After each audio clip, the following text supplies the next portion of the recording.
ரூட்பிக்ஸ் வலைக்காட்சி நேயர்களுக்கு வணக்கம். இயற்கை மருத்துவர் சுப்பிரமணியன் பேசிக்கொண்டிருக்கிறேன். இப்பொழுது கீரைகளை பற்றி தொடர்ந்து பேசி வருகிறோம். கீரைகளை சில வகையாக வகைப்படுத்தலாம். செடிக்கீரை, கொடிக்கீரை, மரத்துக்கீரை என்று நம்முடைய உயரம் தரம். இன்னும் ஒன்று கசப்புக்கீரை, புளிப்புக்கீரை என்று வகைப்படுத்தலாம். மரத்துக்கீரையில் அகத்தி, முருங்கையை பற்றி பேசினோம். இப்பொழுது மரத்துக்கீரையிலே வேறொரு 2 அவை பொதுவாக அதிக மக்கள் பயன்படுத்துவது கிடையாது. ஆனால் நல்ல மருத்துவ குணமும் ஆற்றலும் மிகுந்த இலைகள். ஒன்று கல்யாண முருங்கை, இன்னும் ஒன்று நச்சுக்கொட்டை கீரை, நச்சுக்கொட்டை மரம்.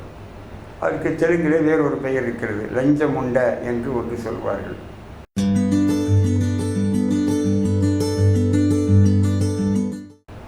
இந்த கல்யாண முருங்கையும் முள்ளு முருங்கை என்று சொல்லக்கூடியதும் 2ம் ஒன்றுதான். முருங்கை மரத்திற்கும் இந்த கல்யாண முருங்கை மரத்திற்கும் எந்த விதமான ஒரு பெரிய ஒற்றுமையும் கிடையாது. முள் முருங்கை மரம் என்பது மிக உயரமாக நம்முடைய வாகை மரம் போல வளரும். இலைகள் பெரியதாக, வெற்றிலை போலவே பெரிய பெரிய இலையாக இருக்கும். அந்த மரத்திலே ஒரு ஜானுக்கு ஒரு முள், அடிக்கு ஒரு முள் என்று முள் தூரமாக அங்கங்கே சின்ன முள் இருக்கும்.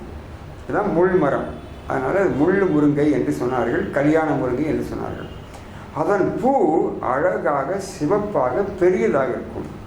அந்த பூவிலே தேன் இருக்கும். தேன் ஒரு 20 சொட்டு 30 சொட்டு இருக்கும். ஆனால் தண்ணீர் மாதிரி இருக்கும். காக்கைகள் அந்த பூவிலே உள்ள தேனை குடிப்பதை நான் எங்கள் வீட்டு மரத்திலே பார்த்து ரசித்து நானும் குடித்திருக்கிறேன். இந்த கல்யாண முருங்கை இலை பெரிய இலை என்று சொன்னேன். சூரிய ஒளி அதிகம் வாங்கிக் கொள்கிறது. அது மரமான காரணத்தினால இந்த இலை தூய்மையாக இருக்கும். நல்ல சத்துக்களை வாங்கி வைத்திருக்கும். இந்த இலையை கீரையாக சாப்பிட முடியாது. ஏனென்றால் அது மடமடவென்று கெட்டியாக இருக்கும், வெற்றிலை போல இருக்கும். சுவை மென்மையான சுவைதான், அதிக கசப்பு துவர்ப்பெல்லாம் கிடையாது, மென்மையான. இதை சாராக எடுத்து குடித்தல் இயற்கை மருத்துவத்தில் இருக்கிறது. கல்யாண முருங்கை என்று சொல்லக்கூடிய முள்ளு முருங்கை இலை ஒரு 5 இலை 10 இலை எடுத்து பொடியாக வெட்டி மிக்சியில் போட்டு அல்லது அரைத்து நசுக்கி எப்படியாவது சாராக எடுத்து அந்த சாரில் தேன் கலந்து குடிக்கலாம். இது முதல் தரம். எந்த இலையும் பச்சையாக உள்ளே போகும்போது அதிக பலன் தரும், சாராக போகும்போதும் அதிக பலன் தரும், சட்னியாக செய்யும் போதும் பலன் தரும். அதை வதக்கும் பொழுதும் சமைக்கும் பொழுதும் வேக வைக்கும் பொழுதும் பலன் குறைந்துவிடும். இதை கல்யாண முருங்கையை சாராக குடிக்கலாம். நீங்கள் புதினா சட்னி, கருவேப்பிலை சட்னி செய்யும்போது இந்த இலையும் ஒரு 4 இலை சேர்த்து கொள்ளலாம். கீரை சமைக்கும் பொழுது கல்யாண முருங்கை இலையும் ஒரு 5 இலையை பொடியாக வெட்டி போட்டுக்கொள்ளலாம். தனியாக கல்யாண முருங்கையை சமைத்து சாப்பிடுவது இன்பமாக இருக்காது. ரொம்பவும் முறமுறப்பாக ஃபைபர் அதிகமாக இருக்கும். ஆகவே கலப்பாக வைத்துக்கொள்ளலாம். இந்த அடை செய்யும் பொழுது கல்யாண முருங்கை இலையை பொடி பொடியாக வெட்டி அரைத்து அடையிலே கலந்து கொள்ளலாம் என்று சொல்வார்கள். ஆனால் பருப்பு அடை செய்யும் பொழுது அதில் மிகுந்த வாயு உண்டாகும். ஆகவே இயற்கை மருத்துவத்தில் அடைக்கு இல்லை இடம், அடைக்கு தடை. ஆசைக்கு எப்போதாவது சாப்பிடுவது வேறு, அது நல்லது என்று சொல்லி மக்கள் அடையை நிறைய தின்கிறார்கள். அது மூட்டு வலி, வாய்வை உண்டாக்கும், பல துன்பங்களை உண்டாக்கும். இலை அதிகம் போட்டால் தானே அந்த அடையில இலைக்கு மதிப்பு வரும். பெயருக்கு ஒரு கல்யாண முருங்கை இலையை போட்டுவிட்டு கல்யாண முருங்கை இலை அடை என்று அதை சாப்பிடுவார்கள். இது இயற்கை மருத்துவத்தில் சரியான விளக்கம் அல்ல. ஸோ கல்யாண முருங்கையை நீங்கள் எப்படியும் சேர்த்து கொள்ளுங்கள். அது வாழ்க்கையில் நன்மை தரும் மரத்தின் கீரை. ஆகவே தாராளமாக கிடைக்கும். மார்க்கெட்டில் விற்பது இல்லை, இனிமேல் விற்க வேண்டும். வாங்குவோர் இருந்தால் விற்பவர் வருவார்கள். மக்கள் அதை கேட்பதில்லை. ஒரு 10 கஸ்டமரை போய் ஒரே கடையில் போய் கல்யாண முருங்கை இலை இருக்கான்னு கேட்டால் ஒரு விற்கிறது என்று அவர்கள் தேடி பிடித்து கொண்டு ஒரு 10 இலை 5 ரூபாய் 3 ரூபாய் என்று அவர்கள் விற்பார்கள். வாங்கலாம். அடுத்தது நச்சுக்கொட்டை. இதுவும் மரம், அழகாக இருக்கும். அந்த இலைகள் பெரிய பெரியதாக இருக்கும்.